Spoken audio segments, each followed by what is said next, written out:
ఓం నమః శివాయ. ఓం నమో నారాయణాయ.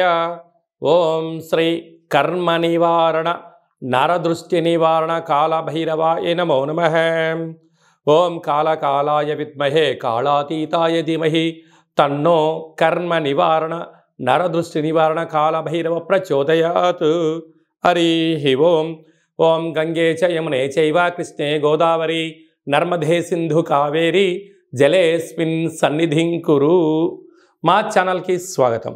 చూస్తున్న వీక్షకులకు ప్రేక్షకులకు ప్రియ కాళభైరవ భగవద్బంధులకి స్వాగతం పలుకుతూ మమ్మల్ని ఎంతగానో ఆదరిస్తూ ఉండబడినటువంటి ప్రియ సోదరీమణులకు సనాతన ధర్మ సంరక్షకులకు అలాగే జ్యోతిష్య అభిమానులకు పుష్కర స్నాన ప్రియులకి స్వాగతం పలుకుతూ అందరికీ ఈ యొక్క నర్మదా నదిలో ప్రవహించేటువంటి నదికి ఈ సంవత్సరము పుష్కరాలు వస్తున్నాయి కనుక మనమందరం కూడా పుష్కర స్నానాన్ని ఆచరింపచేసుకుందాం.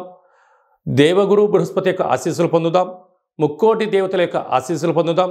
గతించినటువంటి పెద్దవారందరికీ అక్కడ పిండ ప్రదాన కార్యక్రమాలు చేసుకొని వారి ఆత్మలను తృప్తిపరచుకొని వారు ఎప్పుడైతే గతించిన వారు ఆత్మ ఎప్పుడైతే తృప్తి చెందుతుందో మనందరికీ శ్రీరామ రక్ష కనుక వారి ఆశీస్సులు పొందే ప్రయత్నం చేద్దాం. 1/5/2024 నుండి 15/5/2024 వరకు పుట్టినటువంటి వారందరికీ కూడా ముందస్తుగా జన్మదిన శుభాకాంక్షలు. గతంలో వివాహం చేసుకున్న వారికి వివాహ వార్షికోత్సవ శుభాకాంక్షలు. ద్వాదశ రాశుల్లో గ్రహ గమనాన్ని ఒకసారి వీక్షింపచేద్దాం. మేషరాశిలో రవి మరియు శుక్ర సంచార స్థితి. ఏడాది తర్వాత గురు భగవానుడు సంచారం చేయడం, 12 సంవత్సరాల తర్వాత గురు భగవానుడు వృషభ రాశిలో సంచారం చేయడం, కన్యరాశిలో కేతు సంచార స్థితి, కుంభరాశిలో శనేశ్వర స్వామివారు స్వక్షేత్ర సంచార స్థితి, మీనరాశిలో కుజుడు బుధుడు రాహు సంచార స్థితితో ద్వాదశ రాశుల్లో గ్రహ గమనాలు ఈ విధంగా ఉన్నాయి. ధనుసు రాశి వారు చైత్రమాస అమావాస్య సందర్భంగా ఎలాంటి విధి విధానాలు పాటించాలో ఈ వీడియోలో సవివరంగా సంపూర్ణంగా తెలుసుకుందాం.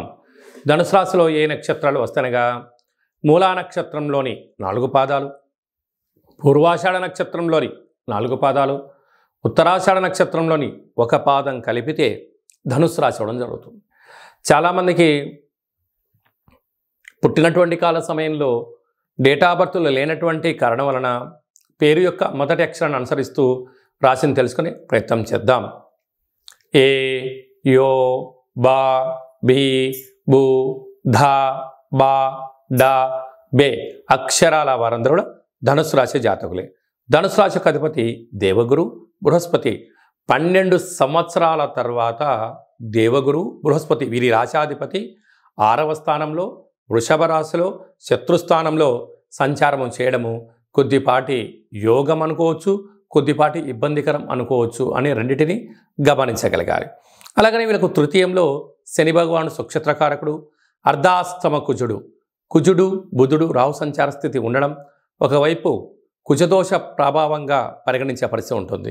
పంచమ స్థానంలో రవి శుక్ర సంచార స్థితి, 6వ స్థానంలో గురు సంచార స్థితి, రాజ్యస్థానంలో కేతు సంచార స్థితి ఉండడం వలన దృఢమైన సంకల్పం కలిగి వృత్తులలో, ఉద్యోగాల్లో, వ్యాపారాల్లో ప్రపంచ వ్యాప్తంగా వీరు ప్రసార మాధ్యమంలో ఎక్కువ పనిచేసేవారు ఈ ధనుసు రాశి జాతకులు. ఏదైనా ఒక విషయాన్ని అందరికన్నా మొట్టమొదట తెలుసుకోవాలని, న్యూస్ అనగానే ఈస్ట్ వెస్ట్ నార్త్ సౌత్ అంటే ప్రపంచంలో నలుమూలల ప్రతి ఒక్క అంశాన్ని తెలుసుకోవాలి అని వీరి యొక్క జిజ్ఞాస ఉంటుంది. వీరికి అన్ని కళల యందు ప్రావీణ్యత ఉంటుంది. సంగీతము, సాహిత్యము, నృత్యము, ప్రజలకు ఉపయోగపడేటువంటి కార్యక్రమాలు, ప్రకృతి పర్యావరణము, ఆధ్యాత్మికత చింతన, ధార్మిక చింతన, సత్ప్రవర్తన, ఆరోగ్య నియమాలు పాటించడంలో ధనుసు రాశి జాతకులు వారికి వారే సరిసాటి అని చెప్పే పరిస్థితి ఉంటుంది. కాకపోతే వీళ్ళను తల్లిదండ్రులు అర్థం చేసుకోరు.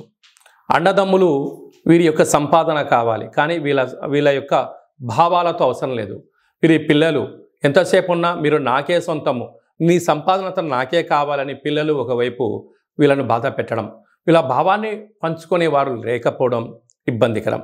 అదే కాకుండా చిన్న చిన్న ఆరోగ్య సమస్యలు వీరిని మానసికంగా శారీరకంగా కుంగదీసే పరిస్థితి ఉంటుంది.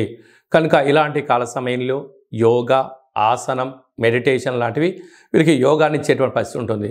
6వ స్థానంలో ఈ నర్మదా నది పుష్కరాల సందర్భంగా వృషభ రాశిలో గురు భగవానుడు శత్రుస్థానంలో సంచారం చేయడం వలన కొద్దిపాటి రుణభయం, రోగభయం, శత్రుభయం, స్థానచలనం లాంటివి ఎన్నో రకాలుగా ఇబ్బందులు ఉంటాయి. కనుక మౌనంగా ఉంటూ, ధ్యానంగా ఉంటూ, మీ మనస్సు ఏదైతే చెప్తుందో దాన్ని పాటించగలిగినట్లయితే అన్నింటా విజయం మీ సొంతమవుతుంది. సాఫ్ట్వేర్ ఉద్యోగస్తులు, హార్డ్వేర్ ఉద్యోగస్తులు, సినిమా రంగంలో ఉండబడిన వారు, ప్రచురణ రంగం, electronic media, print media, YouTube, వాట్సాప్లో పనిచేసే వారందరూ కూడా ఎంతో జాగ్రత్త అవసరమని చెప్పి గమనించాలి. కనుక ఈ అమావాస్య రోజున కాళభైరవ స్వామి వారికి పూజ చేసుకోవడం, వీలైతే నక్షత్రాలు 27 కనుక ఈ 27 రకాల వస్తువులతో దిష్టి తీయించుకొని ప్రవహించే నీటిలో వేయడం, అలాగా మీరు ఎంత బరువు అయితే ఉంటారో అంత బరువు కల ఉప్పును తులాభారం చేసి నీటిలో కలపడం వలన రాహుదోషం తొలగి శత్రువులు తగ్గిపోయి తాంత్రికపరమైన దోషాల నుంచి మీరు బయటపడతారు అని చెప్పి గమనించాలి.